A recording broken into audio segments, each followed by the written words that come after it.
Grandma. We're back. Sorry about the bad hair. It's been an extremely busy day, and we haven't had time to even get started on supper until now.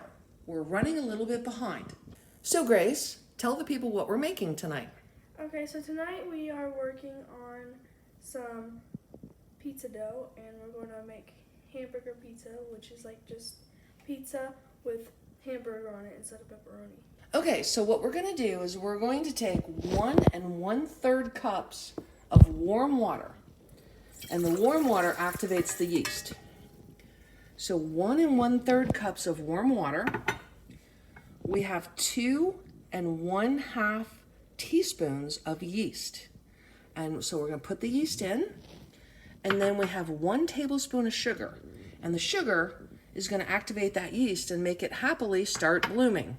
So what we're going to do is just mix this, and if you don't have a stand mixer, you can mix it by hand with a whisk or a... Now what we're going to do, this is a brand clean towel. And what we're going to do is we're going to take this towel and we're going to cover this, and we're going to just let that yeast bloom for 5 minutes. And there we go. Okay, everyone, our yeast has bloomed for 5 minutes. So what we're going to do now is add 3/4 of a teaspoon.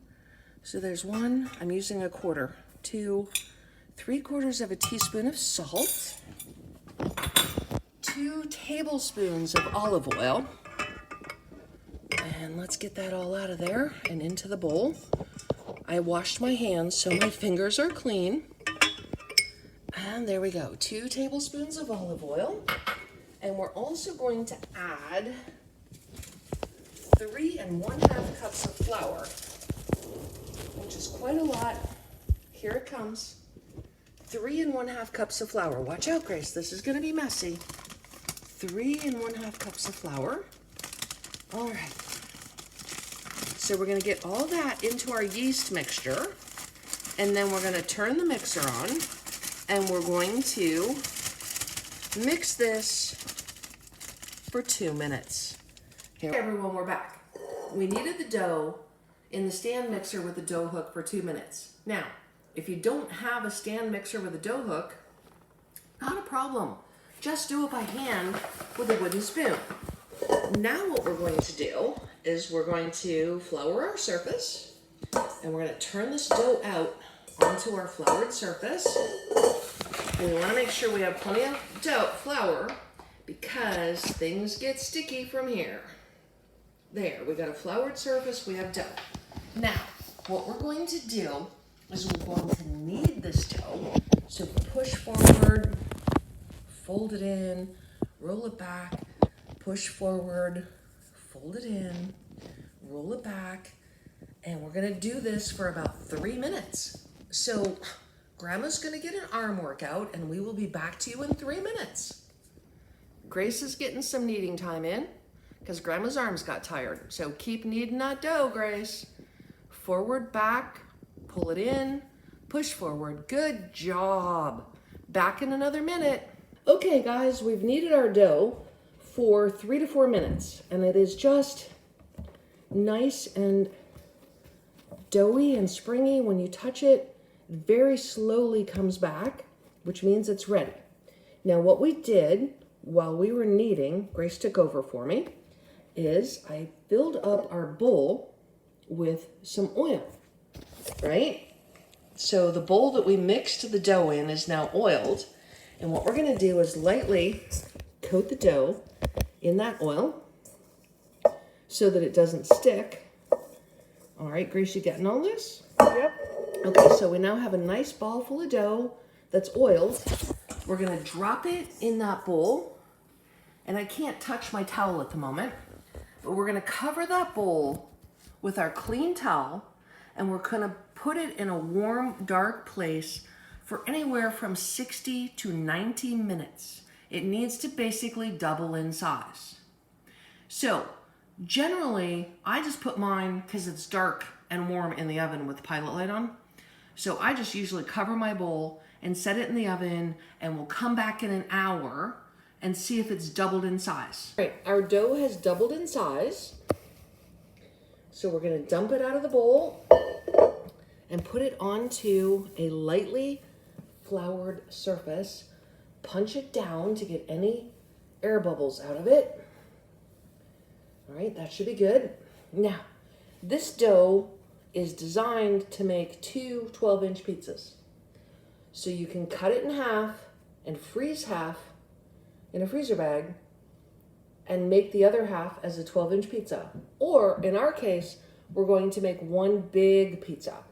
So we're gonna start by rolling out the dough large enough to fit in the pan.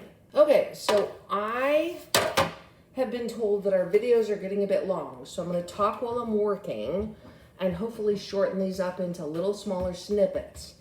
We have rolled our dough out on a lightly floured surface. We have taken our pan and oiled it and put a little bit of cornmeal on the bottom because it really makes the crust nice and crispier. So now what we're going to do is take our pizza dough and put it in the pan and then shape it to fit the pan. So like I said, this dough was designed to make two 15-inch pizzas. We are making one sheet pan pizza.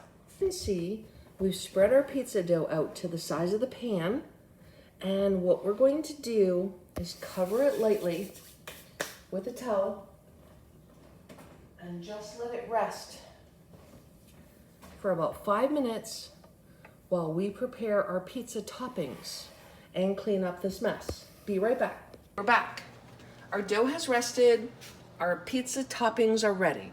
Now, what we're going to do, Grace and I did not have pizza sauce, but fortunately for us, we had made spaghetti earlier in the week, and we have some leftover pasta sauce. So spaghetti sauce is probably not the ideal thing for pizza, but it's what we had because we're not going to the grocery store this week. So we're cooking out of the pantry and the fridge. So what we're gonna do is add some pizza seasoning on top.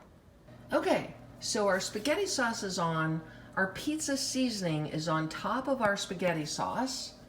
And because we do not have any pepperoni, and we're not going to the grocery store again this week, we are using ground beef. And Grace is taking just little bits of ground beef and putting them on the pizza.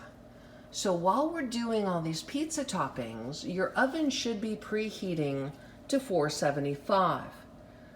And I guess I should have said that when we started this process. Yep. But let's get that oven up to temp. It needs to be at 475 for at least 15 to 20 minutes. All right, let's talk toppings. Grace does not like anything on her pizza but meat and cheese. Grandma and Grandpa like mushrooms, green peppers, olives, whatever we can throw on there. Whatever's in your fridge. I have broccoli, I have whatever in my fridge. So feel free to decorate your pizza however you choose.